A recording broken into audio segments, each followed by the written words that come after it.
Assalamualaikum warahmatullahi wabarakatuh. Saya Sirli Nur Mahmudah dari Prodi PGSD semester 5 STKIP Modern Ngawi.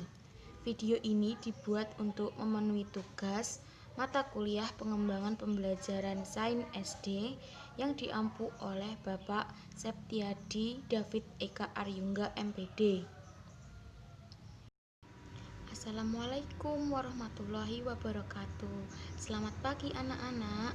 Pada pembelajaran IPA kali ini, kita akan mempelajari materi tentang membandingkan cara perkembangbiakan hewan dan tumbuhan.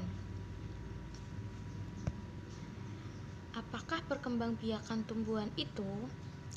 Perkembangbiakan tumbuhan adalah suatu proses yang bertujuan untuk memperbanyak tanaman atau spesies tertentu. Perkembangbiakan tumbuhan ada dua, yaitu perkembangbiakan secara generatif.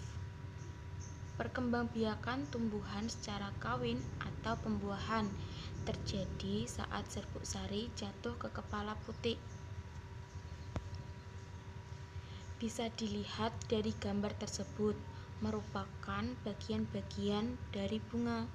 Ada mahkota, kepala sari, benang sari, kepala putik, tangkai putik, bakal biji, tangkai bunga, dasar bunga, dan kelopak. Dari bagian-bagian bunga tersebut terdapat fungsinya, yaitu pertama, kelopak bunga untuk melindungi bunga dari pengaruh luar ketika masih kuncup. Dasar bunga fungsinya menopang dan melekatkan bagian-bagian bunga yang lain. Ada tangkai bunga, fungsinya adalah tempat melekatkannya bunga pada tumbuhan. Lalu benang sari adalah alat kelamin jantan pada bunga, dan putik adalah alat kelamin betina pada bunga.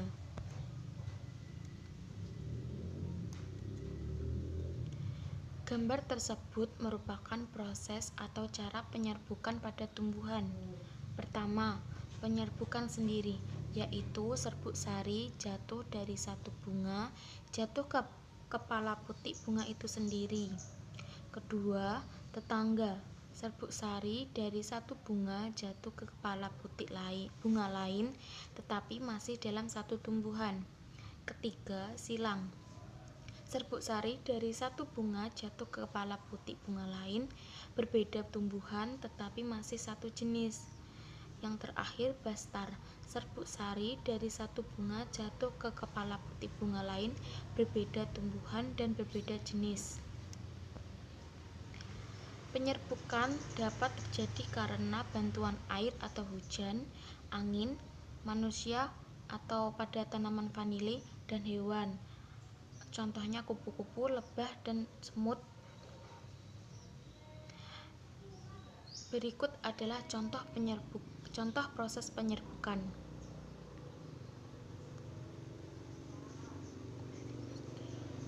Perkembangbiakan generatif atau secara kawin dilakukan melalui proses penyerbukan dan pembuahan.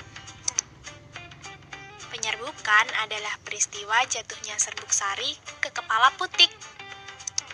Setelah terjadi penyerbukan, buluh serbuk sari menuju ruang bakal biji. Di ruang bakal biji terjadi pembuahan, yaitu peleburan serbuk sari dengan kepala putik. Hasil pembuahan dinamakan zigot. Zigot berkembang menjadi biji dan bakal buah, kemudian bakal buah menjadi daging dan buah. Contoh tumbuhan yang berkembang biak secara generatif adalah mangga, jambu, rambutan, kedelai, jagung, dan padi.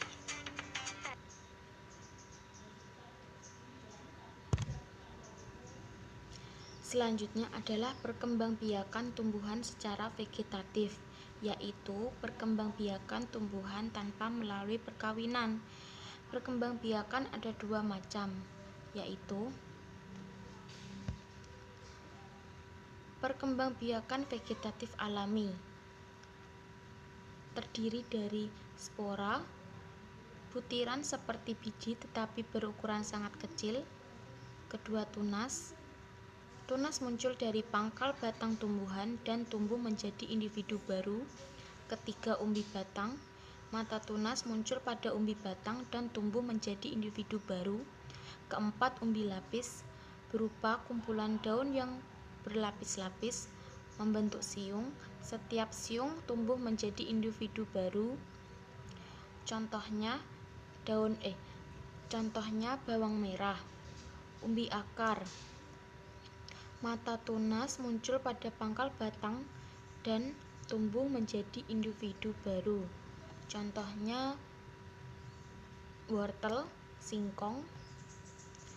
Keenam, geragih atau stolon. Batang yang menjalar di permukaan dalam tanah membentuk ruas atau buku. Tunas pada buku batang tumbuh menjadi individu baru.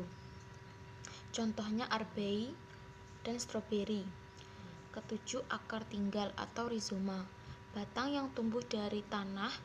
Dari batang tersebut muncul tunas yang tumbuh menjadi individu baru. Contohnya jahe, kunyit. Dan terakhir, tunas adventif. Mata tunas muncul di bagian ujung daun dan akar. Contohnya cocor bebek.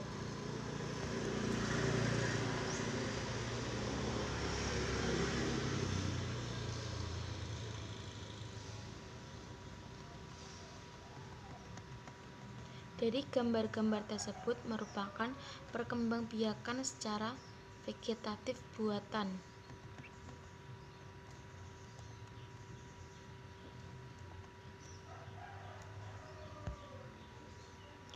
Berikut merupakan video perkembangbiakan vegetatif buatan.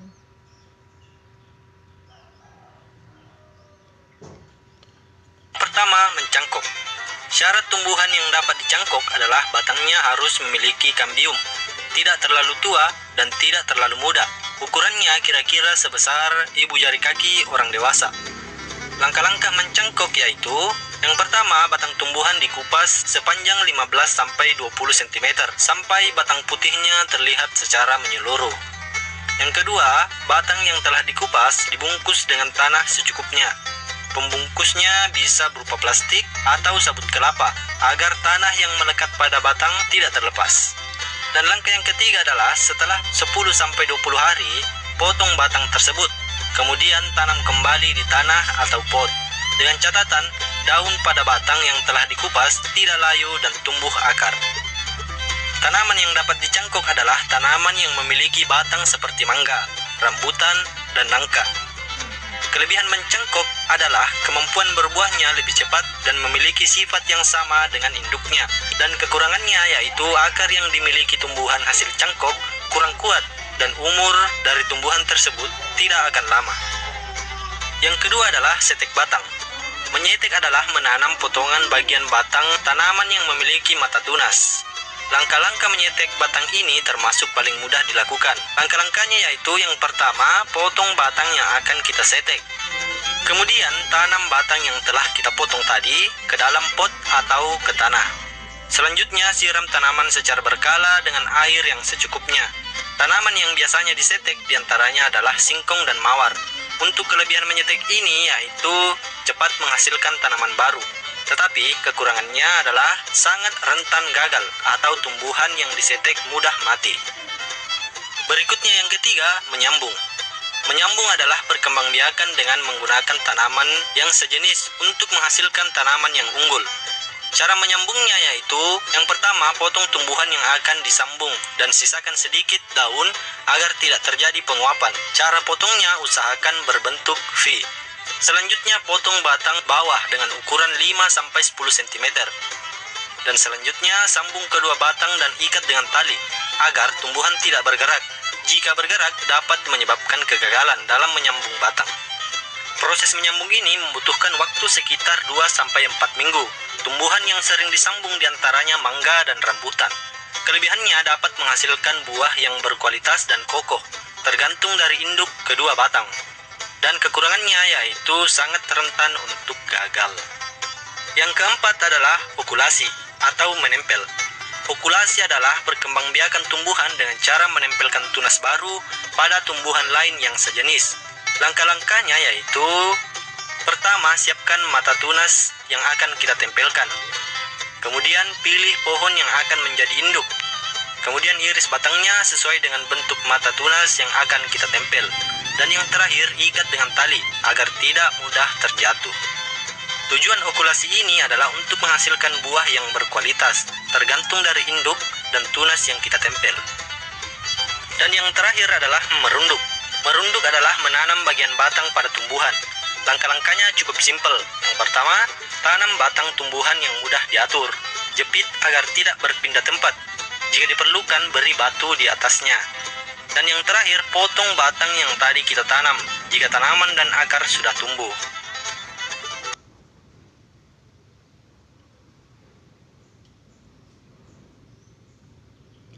Setelah kita mempelajari perkembangbiakan tumbuhan, sekarang kita mempelajari perkembangbiakan hewan. Perkembangbiakan hewan ada dua, yaitu perkembangbiakan secara generatif. Perkembangbiakan hewan secara kawin atau pembuahan meliputi induk jantan dan induk betina.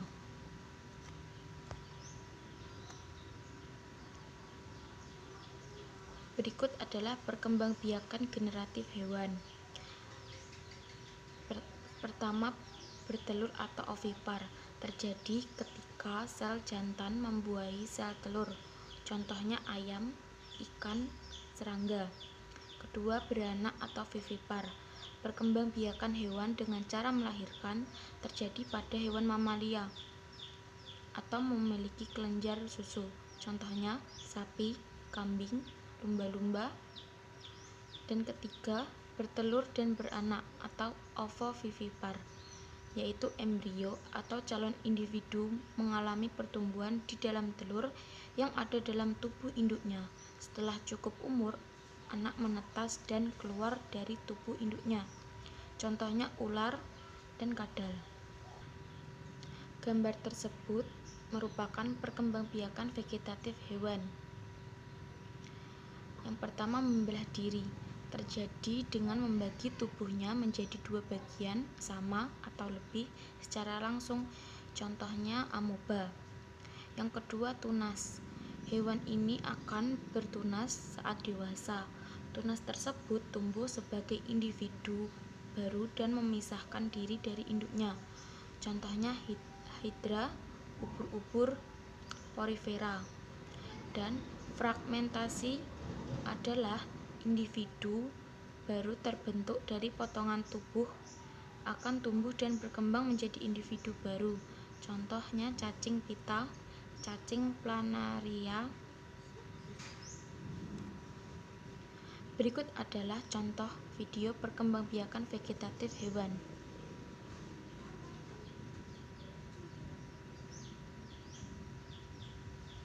Ada yang membelah diri, tunas, dan fragmentasi. Cacing planaria masuk ke dalam fragmentasi. Fragmentasi adalah perkembangbiakan hewan dengan cara melakukan pembelahan pada bagian tubuhnya. Misalnya, kalau kita memotong cacing menjadi dua bagian, maka dari sana akan muncul cacing baru. Mereka akan mengalami yang namanya proses regenerasi atau penggantian bagian tubuh yang hilang. Seekor cacing planaria bisa dipotong sampai 279 bagian dan masing-masing menjadi cacing planaria baru. Kok bisa? Hal tersebut bisa terjadi karena cacing planaria mempunyai stem sel yang mempercepat proses regenerasi. Stem sel dewasa yang disebut neoblast membuat planaria dapat beregenerasi. Sel-sel ini dapat membantu setiap jenis sel yang dibutuhkan untuk membentuk tubuh cacing. Satu lagi keunikan dari cacing ini adalah mampu menyembuhkan luka dengan waktu yang cepat. Diperkirakan hanya membutuhkan waktu 30 menit. Meskipun cacing ini memiliki beberapa keunggulan, cacing ini sayangnya tidak mampu hidup di sembarangan tempat. Ia hanya tinggal di tempat yang cukup kandungan mineral dan nutrisi. Jika kamu penasaran dengan keunikan perkembangbiakan hewan lainnya,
Nah, itu tadi cara perkembangbiakan hewan dan tumbuhan.